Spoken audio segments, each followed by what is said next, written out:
પંજાબની જેમ હવે ગુજરાતમાં પણ ડ્રગ્સનું દૂષણ ઘુસાડવાના સતત પ્રયત્નો થઈ રહ્યા છે, જેને વિવિધ એજન્સીઓ નિષ્ફળ બનાવી રહી છે.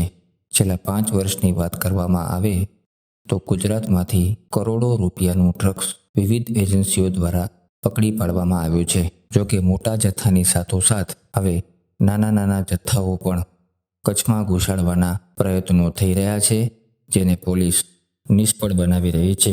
આવો જ એક પ્રયત્ન ઈસ્ટ કચ્છ પોલીસે નિષ્ફળ બનાવ્યો છે.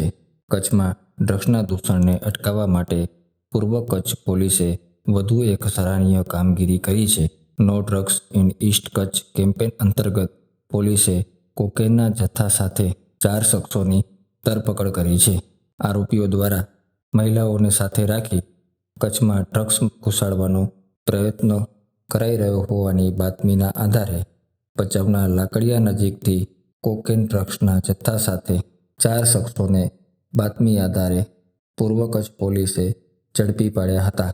તપાસ દરમિયાન આરોપીઓ પાસેથી 146 ગ્રામ, જેની કિંમત 1,47,00,000 છે, 1,47,00,000 થાય છે, તેને ઝડપી પાડવામાં આવ્યું હતું. પૂર્વ કચ્છ પોલીસે કોકેનના કિસ્સામાં અત્યાર સુધી 4 ગુનાઓ નોંધી જથ્થો ઝડપી પાડ્યો હતો.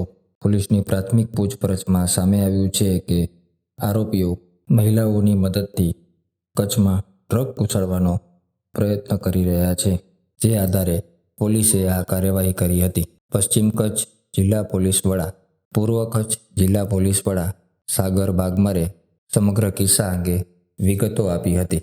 ગઈકાલે સાંજે પૂર્વ કચ્છ જિલ્લાની એસઓજી જે ટીમ છે એ લાકડિયા વિસ્તાર બાજુમાં વ્હીકલ ચેકિંગમાં હતી.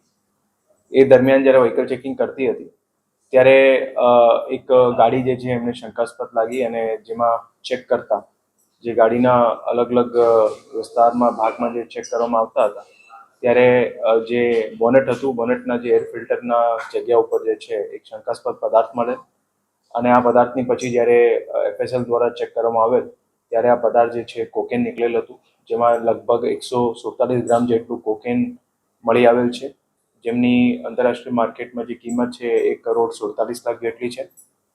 અને જે ગાડી હતી એ ગાડી હરિયાણા પાસિંગની હતી અને એમાં ટોટલ 4 લોકો બેઠેલા હતા.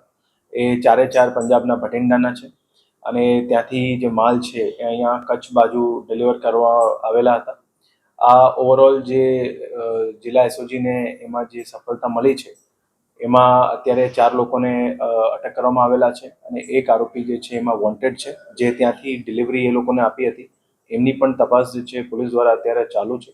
આ જે કોકેનનું જથ્થો જે મળ્યો છે એ હમણાં અઠવાડિયામાં બીજી વખત જે ત્યાં પંજાબથી જે ડિલિવરી આવતી હતી અને ત્યાં પોલીસને આમાં કચ્છમાં સફળતા મળી છે અને આગળમાં પણ જે પોલીસ દ્વારા no drugs in East Kutch કેમ્પેનનું જે ચાલી રહ્યો છે એના અંતર્ગત પોલીસ દ્વારા આગળમાં પણ એવી કોઈ પણ જથ્થો આવતો હોય એને પકડવાની તજવીજ ચાલુ છે. એમાં જે રીતની હું આપને વાત કરી કે જે ટોટલ 4 આરોપી પકડાય છે એમાં 2 પુરુષ અને 2 મહિલા છે અને જે વોન્ટેડ છે એમની વાઇફ પણ આમાં છે અને જે ડ્રાઈવર ગાડી ચલાવતો હતો એમની સાથે સાથે જે બીજા 2 લોકો હતા એ બંને હસબન્ડ વાઇફ છે. જે વોન્ટેડ છે એમના સાળા અને સાળી છે, એટલે આખું એ લોકોનો ઓલરેડી ફેમિલી રિલેશન પણ છે અને બધા ઘણા ટાઈમથી પરિચિત હતા એ રીતનું લાગે છે. પણ પોલીસ દ્વારા અલગ અલગ એંગલમાં અત્યારે તપાસ ચાલુ છે અને કેટલા ટાઈમથી અને કઈ રીતની એ લોકો ડિલિવરી કરતા હતા એની પણ પોલીસ દ્વારા તપાસ કરવામાં આવી રહી છે. પ્રાથમિક વિગતોમાં આવ્યું છે અત્યારે પહેલા કેટલી ડિલિવરી આપી છે, તો એવું કંઈ કચ્છમાંથી કંઈ મળી શકે? એમની હવે રિમાન્ડ લેવામાં આવશે અને રિમાન્ડ દરમિયાન જે કોઈ વસ્તુ નીકળશે એ આપને જાણ કરવામાં આવશે.